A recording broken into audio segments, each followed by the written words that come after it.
Good afternoon. Good afternoon. It is officially the afternoon here in sunny Gainesville, Florida, and I am coming to you live from Spring Hill, Gainesville, to bring you day 3 of the 5 Habits Challenge. Today is day 3 of 5. 1 to 2 fists of veggies per meal. Maybe you practice at a level 1 status.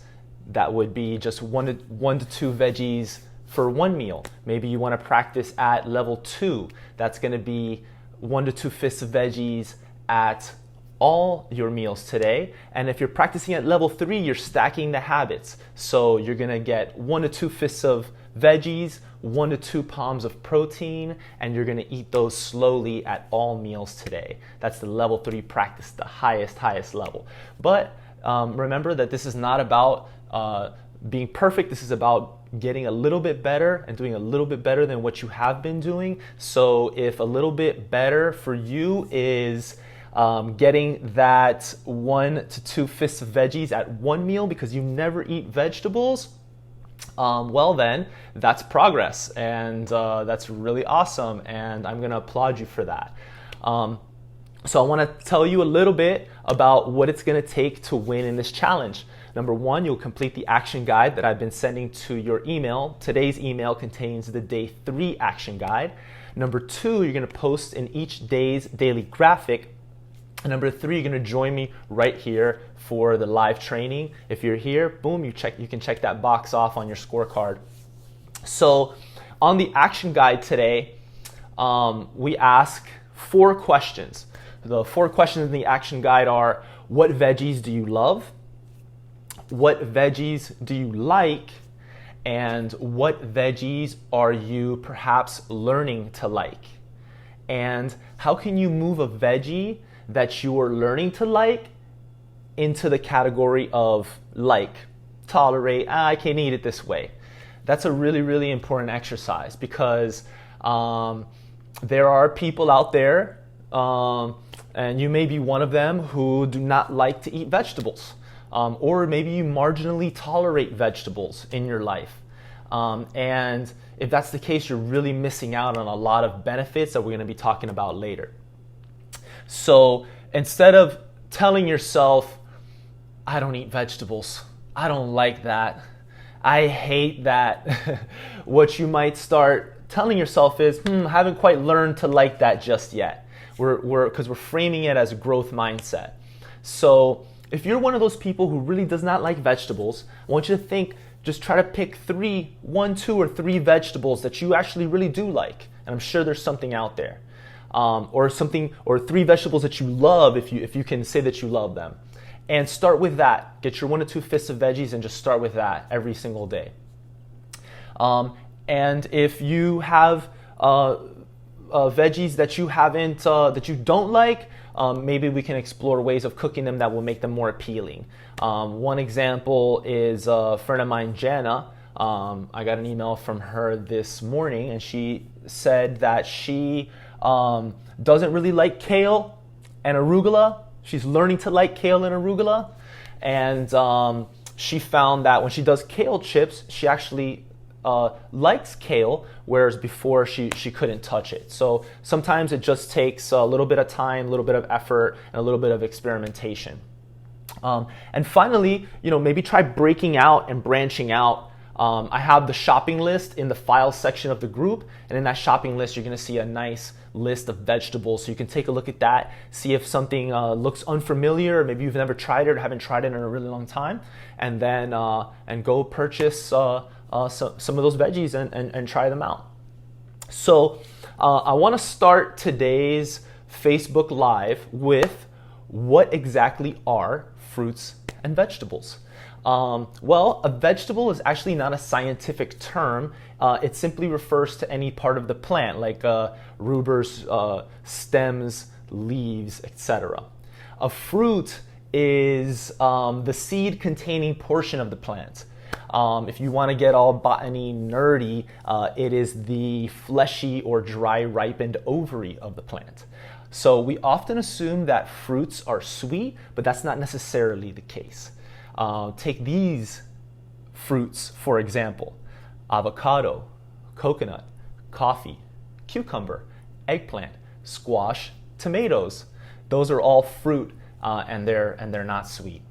Vegetables would be things like beets, cabbage, carrots, kale, onions, potatoes, yams, spinach. So, except potatoes and yams, those, for our purposes, are going to be considered whole food, starchy carbs. Those are great. You may not necessarily count that towards your vegetable intake, though. We want our fibrous, cruciferous vegetables and fruits, not starchy roots and tubers. So, one other thing, we also think of mushrooms as vegetables. Technically, they're fungi. So they're still great to eat, but just technically, they're not considered a veggie. So, why eat vegetables? Like, what's good about vegetables?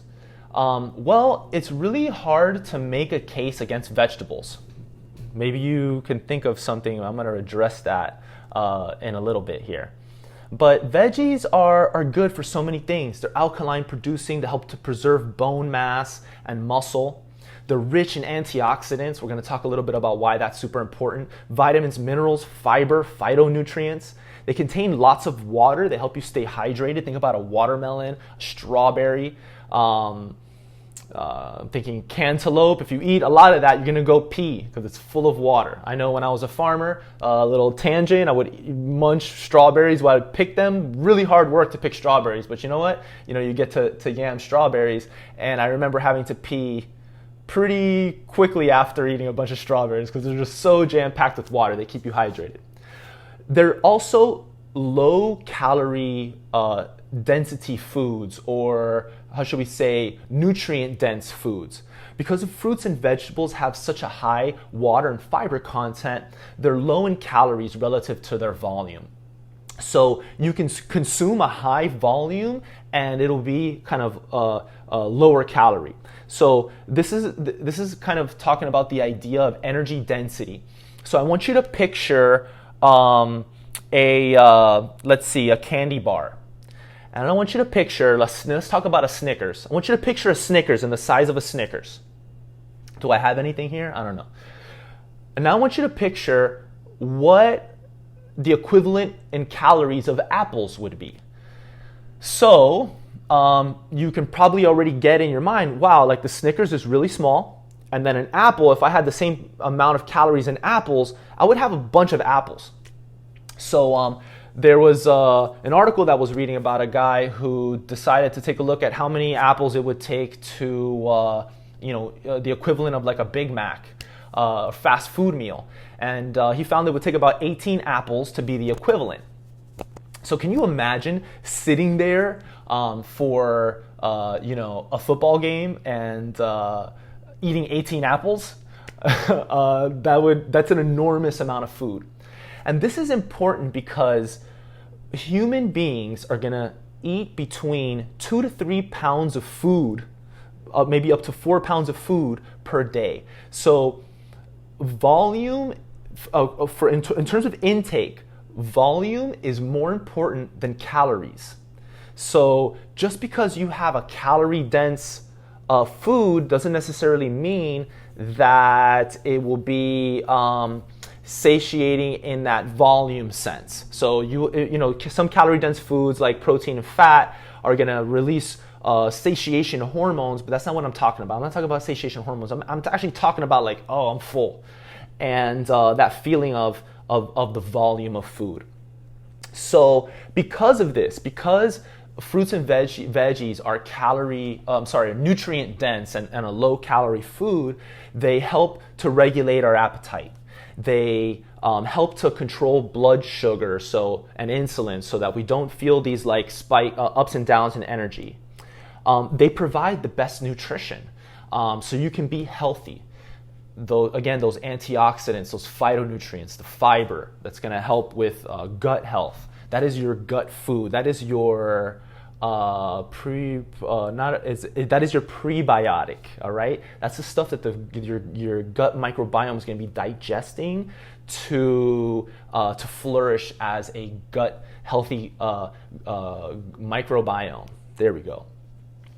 And fruits and veggies have a long-standing relationship with the human bodies over the span of evolution. So our bodies know what to do with it.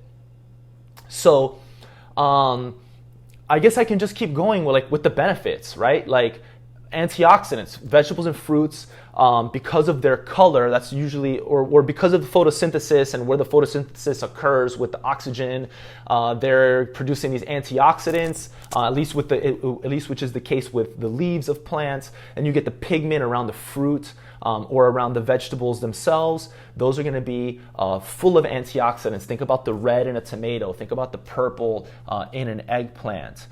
Think about the white in cauliflower. Those count too. Think about the yellow in squash. Think about the green in greens. Those are all full of antioxidants. And a higher level of this kind of intake is associated with a lower incidence of, are you ready for this super long list? Cardiovascular disease, colon cancer, high blood pressure, high cholesterol, prostate cancer, type 2 diabetes, obesity, stroke, eye disease, asthma, cervical cancer, breast cancer, chronic obstructive pulmonary disease, endometrial cancer, gastric cancer, lung cancer, lymphoma, osteoporosis, ovarian cancer, pancreatic cancer, and thyroid cancer, and the list goes on and on and on and on about why fruits and vegetables are your life force, and how important it is for you to get your fruits and vegetables. Holy shit, that was a long ass list of benefits, and you still have to go buy them and eat them and deal with the fact that you don't like to eat vegetables. Goodness gracious. But Michael, I'm doing this juice cleanse. Like I want to cleanse. I'm gonna do this juicing. Well, like if juicing is helpful for you to get some more fruits and vegetables, then go for it. But keep in mind that you are going to miss out on some of the benefits, like the fiber, which is super important. And if you think that taking a multivitamin is going to make up for a diet rich in fruits and vegetables, well, I'm really sorry, but it's not. There's a super famous study done on beta carotene where they took a carrot and they extracted beta carotene because they knew beta carotene was super good for you. So they extracted this beta carotene and say, all right, guys, take this beta carotene. We're going to do this study. You guys are probably going to live forever. Check it out. Boom, boom, boom. They give them the beta carotene and lo and behold, they get cancer. So I know I'm not being super articulate in terms of exactly the study and exactly how many people got cancer but it wasn't a good deal because those vitamins and minerals exist together in a stable environment that's a carrot that has been, as part of a million-year evolutionary process. So the sum of the parts does not equal the whole. There is a synergy and a relationship that all of these chemicals have within the body of the vegetable and within the body of the plant, within the body of the fruit. So extracting that, trying to take it in pill or powder form, is not advised. Eat the vegetables. Should you take a multivitamin? Okay, along with vegetables, maybe not. I don't know. It's probably gonna kill you. But you know what won't kill you? Colorful fruits and veggies, and focusing on that. Yeah, not to mention chewing muscles. Thank you. You need to work that jaw. That jaw's you got something there, Matthew, right? Like I see Danny Alves, for instance, with that the mouth guard to get some power. What if you got these like weak jaw muscles? I know I chew a lot of apples, so I know my jaw muscles are good. Okay, so let's talk about, you've heard this before, about veggies, fruits and veggies being good for you. Maybe the energy density idea is new to you, But let's go where the rubber meets the road here. How am I doing on time? 15 minutes? Okay, under 20, I think we're good.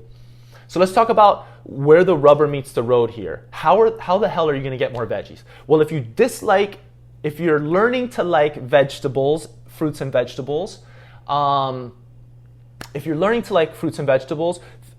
a look at that exercise in the action guide.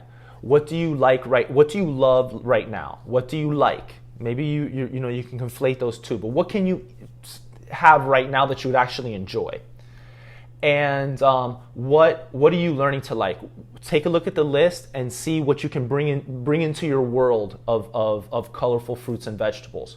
So if you don't like veggies, that's step number one. Or if you say you don't like veggies, if you're learning to like fruits and vegetables. I'm struggling with the framing of it too.